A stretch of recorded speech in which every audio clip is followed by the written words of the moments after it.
Even how roughly 2 months after free agency started, I see fans talking about the final spot on the Lakers' 15-man roster and maybe who they should fill it with, though I'm not sure that many realize that it currently cannot be filled. As of right now, the Lakers are too close to the first apron, which they cannot go over because they use both their non-taxpayer and biannual exception.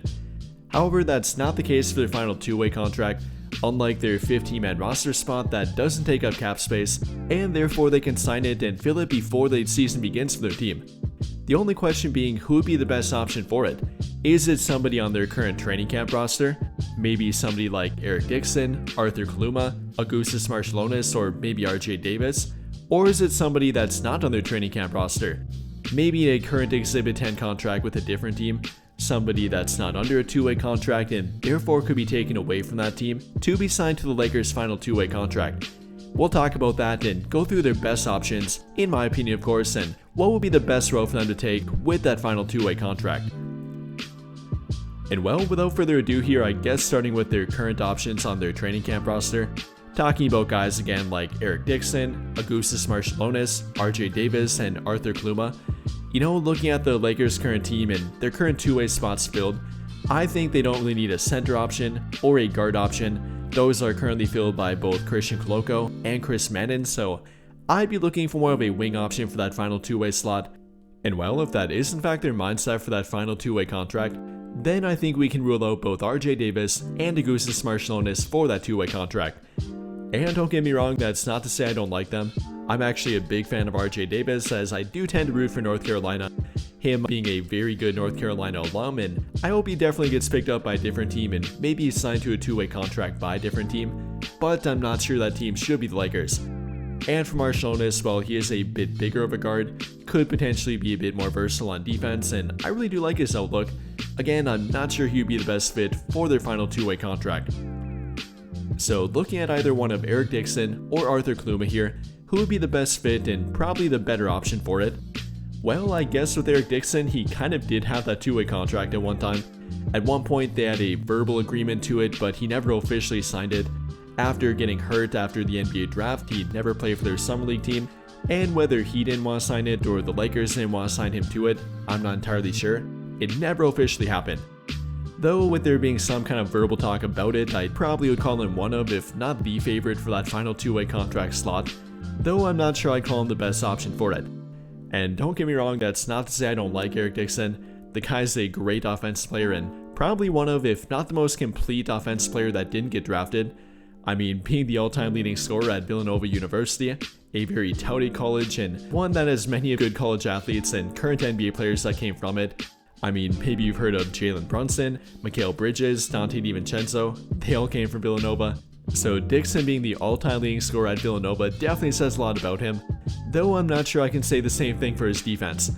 Yes, again, obviously very good offensively, and I really have no doubt about his ability to make some kind of offensive impact even at the NBA level, but I'm not sure I can say the same thing for him on defense.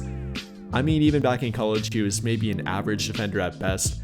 So now going to the NBA level where everyone becomes more athletic, a lot quicker, everyone becoming more skilled, it'll definitely be tougher for him. And with the Lakers' current need for more defense, and particularly wing defense in my opinion, I don't think Eric Dixon could fill that role for them. Now, not like a two-way contract is going to be a rotation player for them, but definitely can be an injury replacement, a guy they maybe want to develop. I'm not sure Dixon can do that for them. So if we're talking about fit and primarily on defense, then I wouldn't call Eric Dixon the best fit for that final two-way contract. Though if he does have a good training camp and a good preseason, I wouldn't be entirely opposed to it, simply from how talented he is offensively. But if not for Eric Dixon, then maybe Arthur Kaluma. Obviously didn't have the college career that Eric Dixon had, wasn't the scoring threat that Eric Dixon was, but definitely is the better fit for that two-way contract in my opinion. Purely from a skill set and talent standpoint, Kaluma does project better than Dixon in my opinion. Kaluma being a big 3-and-D wing that is a versatile defender, can match up and guard anywhere from point guards, shooting guards, small forwards to even power forwards, and even some small ball centers. That's something they could definitely use more of on their team. At the current moment, they have maybe one guy that can do that being Jared Vanderbilt, so if Arthur Kaluma can do that at the NBA level, like he did during the college level, then I definitely would have interest in him, especially if he can maintain his 3-point shooting too. You know, he wasn't a particularly great three-point shooter throughout college, only shot above 35% one season, and that did come during his final year at college, shooting 35.9%. But if he can maintain that and replicate that throughout training camp, show they can be at least an average three-point shooter with being an above average to good versatile defender, then I think he'd be a pretty good option for it. Again, that's definitely asking a lot of him, and especially for a rookie that's coming out of college, but I think he does have a good shot to do it. However, again, we are talking about a rookie here, both with Arthur Kaluma and Eric Dixon, so maybe looking to a different team that has a player that's not a rookie and does have some NBA background, but while still being two-way eligible, might be a better option for them.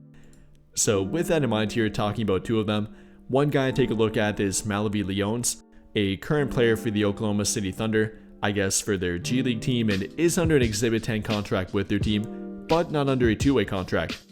And coming off a G League season of averaging 10 points per game, over 1 steal per game, and 1 block per game, shooting 35% from the three-point line, averaging over 7 rebounds per game as a forward hybrid, playing some small forward, some power forward. If we're talking about defense, he can match up 1 through 4 and sometimes 1 through 5 in the court.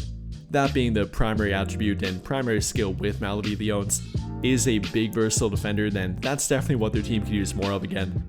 Somebody like a Jared Vanderbilt, but also somebody that can be at least a decent three-point shooter.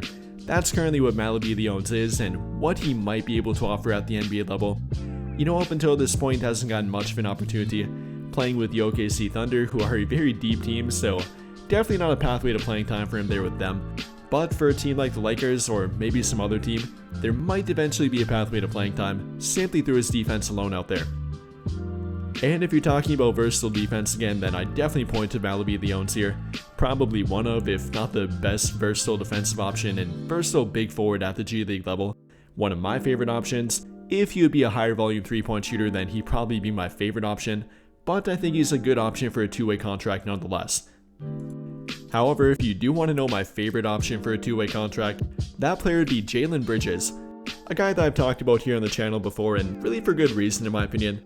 I mean, coming off a G League season of averaging roughly 14 points per game, 6 rebounds per game, over 1 steal per game, nearly 1 block per game, shooting nearly 39% from 3 on 7 attempts per game, all around screaming 3-and-D value, and that's currently one of the best skill sets and most valuable players in the modern NBA. I'm really shocked that he's not signed to a two-way contract or maybe even to a 15-man roster spot too.